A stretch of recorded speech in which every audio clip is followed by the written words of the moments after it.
What is going on, everybody? Welcome back to the Civilization 5 AI only Africa battle. It's going well. Things are getting interesting. We've got two civs currently looking very strong. Mali and the Congo both have planes. Rhodesia are having a bit of a tough time at the moment, but they're up there too. They are trying to attack Kilwa and probably not going to do it. I mean, Zimbabwe are coming, but this just seems like a bad idea to me. But, you know, Zimbabwe can do what they want, I guess. Benin is struggling though. Mali does look like they're, despite my doubts, I think these planes are probably helping them out quite a bit now. It does look like Mali will eliminate Benin, so they will join the Ashanti and Tunis. It's the only civs to have been eliminated so far. And other than that, everyone else is, you know, I think if I remember correctly, pretty chilled out. Babylon has sort of ran out of steam. Assyria is stacking a lot of units over here though. I will notice that.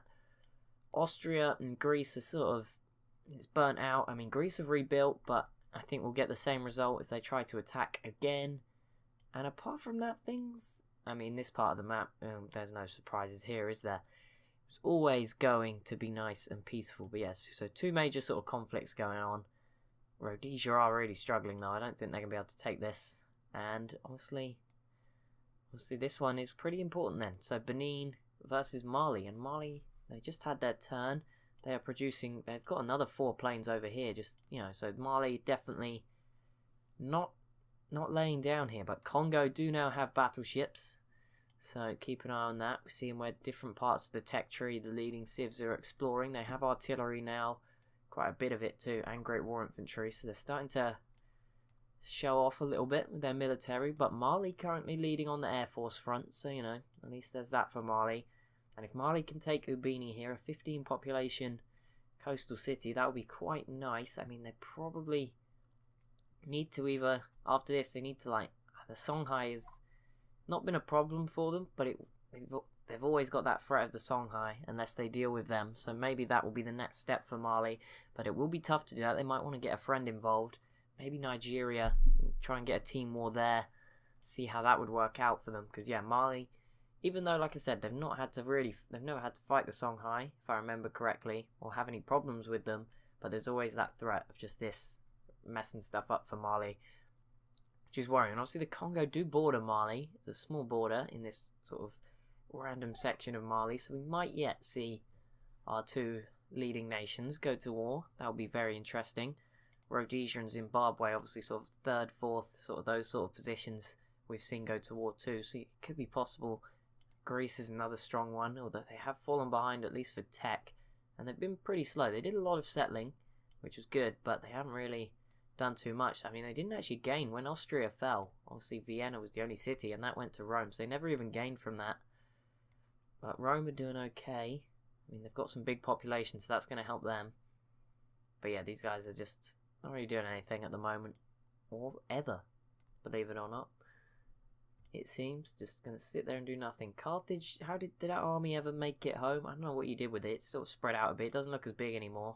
But I know a few episodes ago they had just a giant army walking across the desert. Still quite a force in the Mediterranean. They've not done anything with it. And Rome going autocracy. It's definitely being a split between autocracy and order. France and freedom. Well, you know, at least France tried freedom. You know, at least France gave it a try. And it's probably going to be fine. They're pretty cultural tourism. Hopefully we don't see a French Revolution. I mean, it would be pretty cool if there was a French Revolution, because it would be, you know, it would be not ironic. It would be like just normal, you know, just as it should be. But there you go. Mali has eliminated Benin. They do have a few units going around. I'm sorry. They're not going to disappear. They're still here. But there you go. Ubini.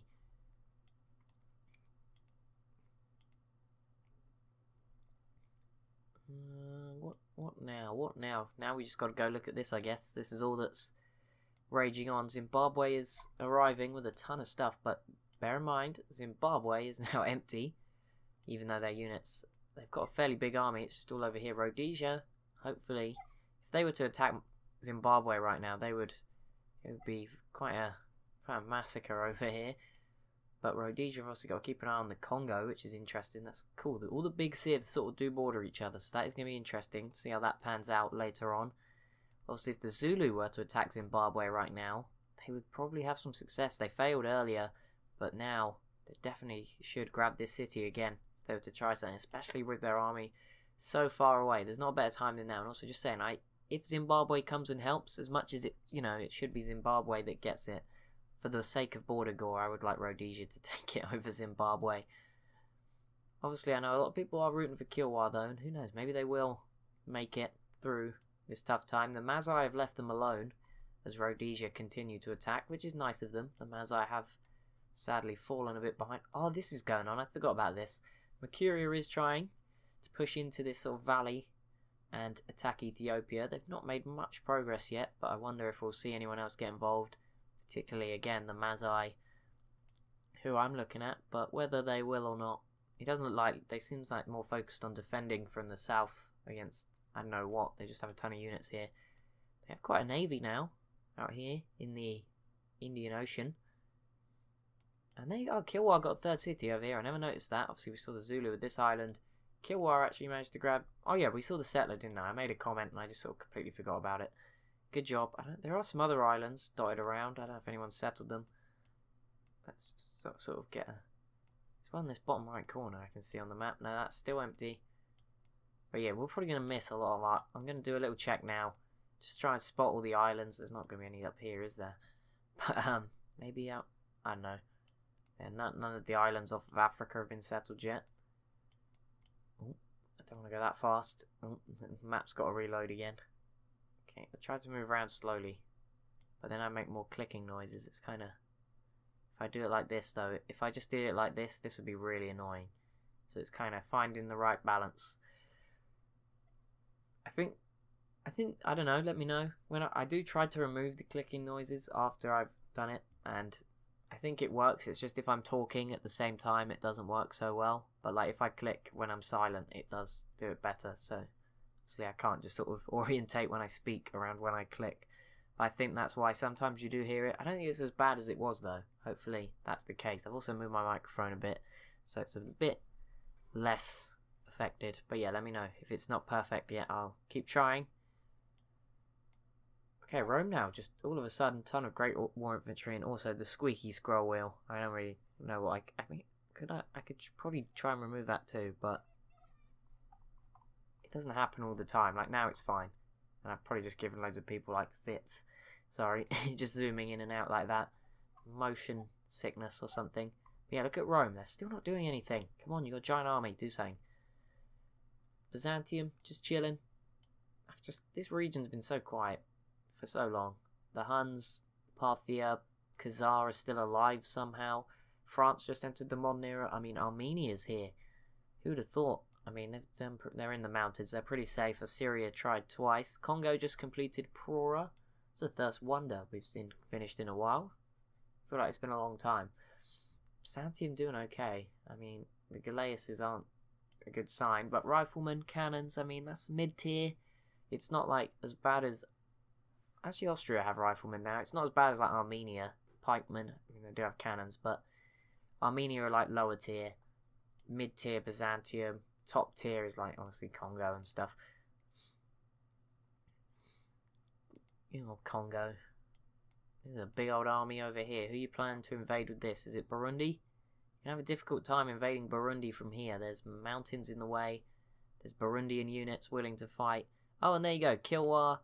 That's nice to see. Kilwa, as they are dying, join France in the freedom ideology. They're just like, oh yeah, there's only maybe a few years left. Let's just let everyone do what they want, basically, because they know they're not going to be here soon. But no, seriously, I think they'll be fine. This is kind of scary, but I mean, I'm pretty sure there's no way Zimbabwe's going to march over here and take this city, is there? They're going to peace out right about now, aren't they? Surely. Surely we're going to see a peace deal. How is Madagascar looking? It's looking okay. You've got the Zulu sort of in the south, and then this northeastern chunk, Zimbabwe, with more of the north of the island.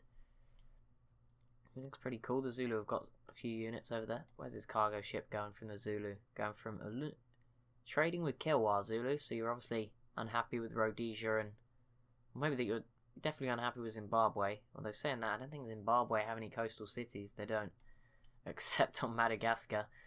So that would explain that. Babylon. just entered the modern era. I'm surprised they've not done so much better. Like, I know they're not big, really huge, and they're in a desert, but these two cities are huge. In Babylon, usually pretty good with their science, so I'd expected a bit more than them, a bit more from them, as they get one great war infantry to go stand off against the hordes of Assyrian riflemen. Don't think it's going to go your way, guys. Don't think it's going to go quite the way you'll expect. Look at the Ottomans now with ironclads, as they still keeping up, but obviously they're still probably cowering in embarrassment after losing a city to Byzantium. Like, who even loses cities to Byzantium? How bad do you have to be to lose a city to Byzantium? Okay, so Mali held off. They've just got to rebuild again what they lost, and I imagine they lost a fair bit. This region is still a complete mess with the Vandals just randomly being here, and with artillery as well.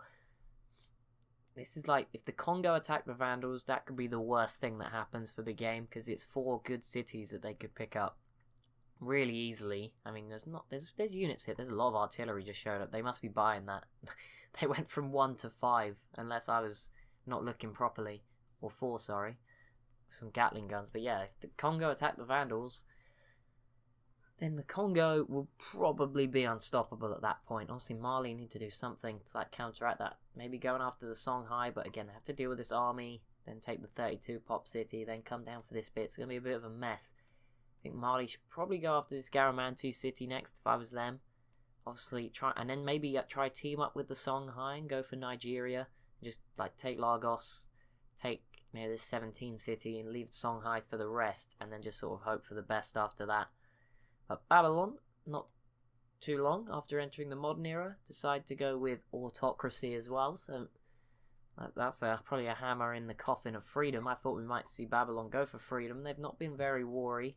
They obviously had a brief conflict where they defended against Assyria, and then obviously they took a couple of cities from Arabia. But I thought maybe they'd go down the path that France and Kilwa have, but that was not to be. Not to be. Persia, how you doing? I'm really giving. Yep, you're another one of these musket men now. That qualifies you as a C grade, lower tier of the 3. I think that's how we're gonna have it. We're gonna have A, B, and C's. So if you currently got Great War Infantry as your infantry unit, you're A. B if you've got riflemen. C if you've got Persia. That is my simple classification system based solely on what infantry you have. It's probably not the best. I imagine we'd have to use, if we did that, we might have to give Congo, Mali, maybe Rhodesia as well, like an A-star for having artillery, potentially. And obviously the Vandals, but they don't count. They're just weird. I just still can't comprehend that it's turned 315 and they've still held on to these 4 really good cities that are actually keeping them up there on the info addicts with a chance of like getting in the top 5, let alone top 10. I don't know if anyone picked the Vandals. If you did, that's awesome. I don't really remember at this point who everyone picked. I just know there was a lot of people picking the Congo and a lot of people picking Greece and Rome. I mean, it would have been nice if everyone had gone for someone in Africa, but this was the best map that was recommended to me, so we used this one. And I think it's been cool having the Europeans here. I mean, they've not really done anything, but Greece has been interesting at times, and yeah, it's been pretty cool. I mean, yeah, I'm not going to complain about it. Either way, Austria, if you take this, that will be incredible. Ethiopia, you holding on? Yep, Ethiopia is still holding on, but it does look like the Mazai have now moved that giant force over this way. I mean, coming from the south here is probably not the best. They should have come around the north. But yeah, Ethiopia obviously very good at defending. That is, imagine what their religion helps them with even more than their own unique ability as well. So those shoes look like they have a separate toe for the big toe to the rest of the foot. I know we're very far away here, but it does look like they're just got 2 toes, or 1 block of 4 toes and then 1 sticking out. There's some weird shoes. No wonder. That's obviously where the gift is. That's why they're so good at defending. But yeah, Mercurian not having the best time here. Maybe if all these archaeologists were helping out, maybe it would go a bit easier. But they are quite big on the map now, Mercuria, to be fair to them. See, taking all this stuff. This city's actually a 20 population. That's impressive. I mean, Dongola, okay, 31. I feel like the Songhai's capital stopped growing. Oh no, 33. So they're the 2 largest cities in the game. Both plus 30. I think I ignored this one last time. And Thebes, to be fair, just up the river, 24. Memphis, 20. The Nile has spawned some big cities. Okay, Mali. You do that then. Mali versus the Songhai. This is going to be interesting. I think it's going to be the biggest war so far. I mean, Mali have the advantage. I'm actually going to look at the info addicts for this as soon as this turn is finished processing, because I don't want to break the game just before we end this video, because this is pretty big. Like, Mali have the tech advantage, you can see that, but the Songhai, obviously being on either side of Mali, I just feel like this huge army could cause some problems. Although at the same time, it did look like the Songhai were about to go and invade somebody. If Mali had waited a few more turns, I think the Songhai would have been at war with Carthage as well, and that could have helped, but oh well. Oh well, Mali, you jumped the gun. Bear in mind, Mali, who are being very intelligent right now, they're hiding all their planes away from the Songhai. Those planes will help them, I imagine, significantly. Obviously, Songhai can't even do anything about them, so that's going to suck. Ashanti, how can your turn take so long? You're not even here anymore. It's ridiculous. Rwanda's turn.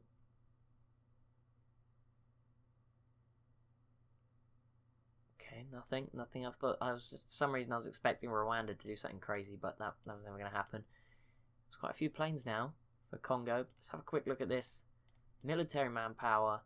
Mali's leading the world. That is incredible. I did not notice that. 279,000. Songhai is 6th though, so this is pretty big. Technology, Mali 55, joint tie for the three-way tie for the lead with Rhodesia and Congo. The Vandals have fallen behind a bit, and Songhai are down here 47, so they're 8 techs ahead. But that's going to be it for this episode. We've got that to look forward to next time. Thank you so much for watching, and I'll see you in the next one.